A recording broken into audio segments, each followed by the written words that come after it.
Jejak kepalsuan Soeharto dan Orde Baru di balik Supersemar. 11 Maret 1966, sebuah naskah berjudul Surat Perintah 11 Maret, Supersemar, lahir dengan segala kontroversinya.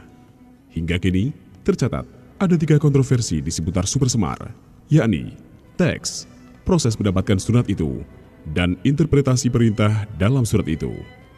Menurut sejarawan Asfi Warman Adam, sampai sekarang, Arsip Nasional Republik Indonesia, ANRI, masih 3 versi Supersemar. Sayangnya, hasil uji laboratorium forensik Mabes Polri menyebut semua naskah itu palsu. Apa yang dilakukan ANRI, kata Asfi, untuk dijadikan pembanding jika suatu saat nanti naskah otentik Supersemar ditemukan. Dalam ceritanya, Asfi mengatakan Supersemar lahir dengan cara tekanan.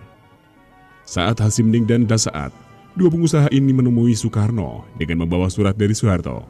Mereka meminta Soekarno menyerahkan kekuasaan kepada Soeharto. Soekarno marah dan sempat melempar asbak sambil mengatakan, "Kamu sudah pro Soeharto." Misi 2 pengusaha itu pun kandas. Dan akhirnya, pada 11 Maret, 3 jenderal, Basuki Rahmat, M. Yusuf, dan Amir Mahmud menemui Soekarno di Istana Bogor. Merekalah yang membawa Supersemar dan menyerahkannya kepada Soeharto di markas Kostrad. Mayor Jenderal Amir Mahmud menginterpretasikan surat itu sebagai pengalihan kekuasaan, sesuatu yang dibantah kemudian oleh Soekarno. Kini, fotokopi Supersemar masih tersimpan di ANRI. Meskipun terdapat berbagai versi, namun memiliki substansi yang sama, yakni pemberian tugas kepada Jenderal Soeharto untuk pengamanan jalannya pemerintahan dan pengamanan keselamatan pribadi Presiden, kemudian melaporkan pelaksanaannya kepada Soekarno. Perintah itulah yang tidak sepenuhnya dijalankan Jenderal Soeharto. Seandainya arsip Supersemar yang otentik tidak kunjung ditemukan, hal itu tidak mengurangi kelengkapan narasi sejarah tentang pergantian kekuasaan tahun 1965-1966.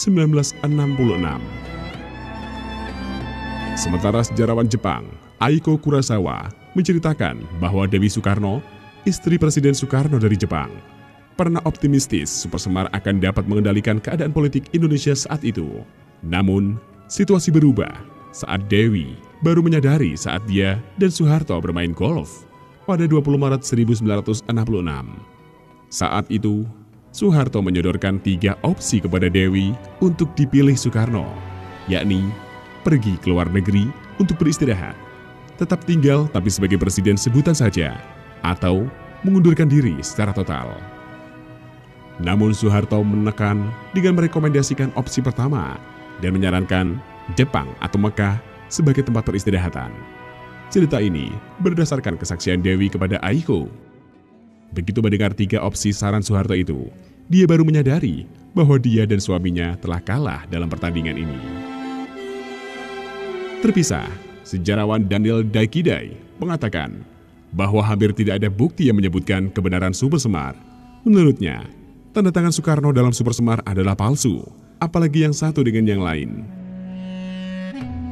Dengan demikian, sesuatu yang dianggap inti Orde Baru sudah palsu.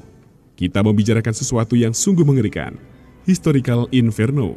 Kalau kita mau melihatnya dari kacamata cause and effect, maka penyebabnya sama sekali sudah tidak penting.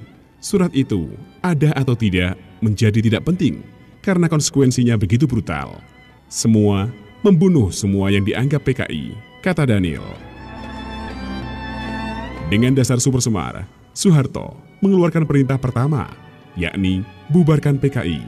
Kemudian, tumpas hingga ke akar-akarnya.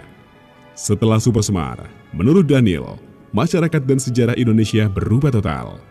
Tidak lagi ekstrovert versi Bung Karno, yakni imperialisme kolonialisme versus nasionalisme, tetapi menjadi terlibat versus tidak terlibat, bersih diri versus tidak bersih diri, bersih lingkungan versus tidak bersih lingkungan. Ketika memasuki tahap bersih lingkungan, maka terjadi criminalization of one's genealogy. Garis keturunan ke atas turut memikul beban dosa versi Orde Baru, yang kakeknya seorang aktivis PKI terkutuk juga, meskipun dia belum lahir pada tahun 1965, ujar Daniel. Sebagai informasi, Perintah Soekarno yang diberikan kepada Soeharto di Supersemar adalah untuk mengambil langkah-langkah yang diperlukan untuk memuliakan ketertiban dan keamanan umum. Perintah kedua adalah meminta Soeharto untuk melindungi Presiden, semua anggota keluarga, hasil karya, dan ajarannya. Namun, Soeharto tidak melaksanakan perintah tersebut dan mengambil tindakan sendiri di luar perintah Presiden Soekarno. Langkah pertama yang dilakukan Soeharto begitu menerima surat tersebut adalah membubarkan Partai Komunis Indonesia (PKI) dengan surat keputusan Presiden nomor 1/3/1966 yang ditandatanganinya pukul 04.00 Sabtu 12 Maret 1966. Surat itu dibuat mengatasnamakan Presiden dengan modal mandat Supersemar yang ditafsir Soeharto sendiri. Prabowo Sutejo, adik Soeharto, mengungkapkan bahwa sebenarnya tidak ada kalimat yang menyebutkan untuk membubarkan PKI di dalam Supersemar. Tetapi Soeharto memiliki keyakinan bahwa pemulihan keamanan hanya akan terjadi jika PKI dibubarkan. Setelah itu, Kolonel Sarwoedi, Komandan RPKAD, berkonvoi keliling kota untuk show of force. Kami, Kesatuan Aksi Mahasiswa Indonesia, Front Pancasila, dan sejumlah organisasi massa bergabung dengan RPKAD dan Kostrad. Dalam demonstrasi tersebut, salinan Supersemar dan surat pembubaran PKI disebarluaskan. Soekarno pun marah besar. Pada 14 Maret 1966, dia memanggil semua panglima angkatan bersenjata ke istana dan memarahi mereka. Dia menegaskan bahwa Supersemar tidak pernah dimaksudkan untuk membubarkan PKI. Menghadapi kemarahan Soekarno, Soeharto tetap tenang. Mungkin karena miskin, susah di masa mudanya, dia mempunyai kekuatan batin yang hebat. Dia bisa saja menyerah saat itu, tetapi dia tidak mau. Dia berlaku pura-pura tidak tahu. Langkah kedua, lagi-lagi Soeharto mengeluarkan surat keputusan Presiden nomor 5 tanggal 18 Maret 1966 tentang penahanan 15 orang menteri yang dianggap terkait PKI dan terlibat gerakan 30 September 1965. Sebagai pengganti, Soeharto mengangkat 5 menteri koordinator ad interim, Sultan Hamengkubuwono IX, Adam Malik, Ruslan Abdul Ghani, Kiai Haji Idam Khalid, dan J. Lemena, dan beberapa orang menteri ad interim sampai terbentuknya kabinet baru. Dengan demikian, Yusuf mengakui bahwa perjuangan mereka sudah mencapai 3/4 jalan. PKI dilarang, kabinet dirombak, dan menteri yang pro-komunis disingkirkan. Namun, kekhawatiran mereka yang paling besar adalah Soekarno mencabut Supersemar. Soeharto sudah mengantisipasinya. Tidak lama setelah menerima Supersemar, pasal kedua mengenai perlindungan bagi Soekarno dicoret dari dokumen tersebut. Kekuatan anti-PKI mendorong Soeharto segera mengadakan sidang MPRS untuk mengeluarkan ketetapan yang mengukuhkan Supersemar. Pada 20 Juni hingga 6 Juli 1966, MPRS mengadakan sidang umum. Pidato pertanggungjawaban Soekarno yang berjudul Nawaksara ditolak MPRS. Pada saat yang sama, MPRS menetapkan TAP MPRS nomor 9/MPRS/1966 tentang Supersemar. Presiden Soekarno sempat mengecam aksi Soeharto gunakan Supersemar di luar kewenangan yang dia berikan. Dalam pidatonya yang berjudul Jangan Sekali-Kali Meninggalkan Sejarah atau Jas Merah, 17 Agustus 1966, Soekarno menegaskan bahwa Supersemar bukanlah transfer of sovereignty dan bukan pula transfer of authority, sama sekali bukan pengalihan kekuasaan.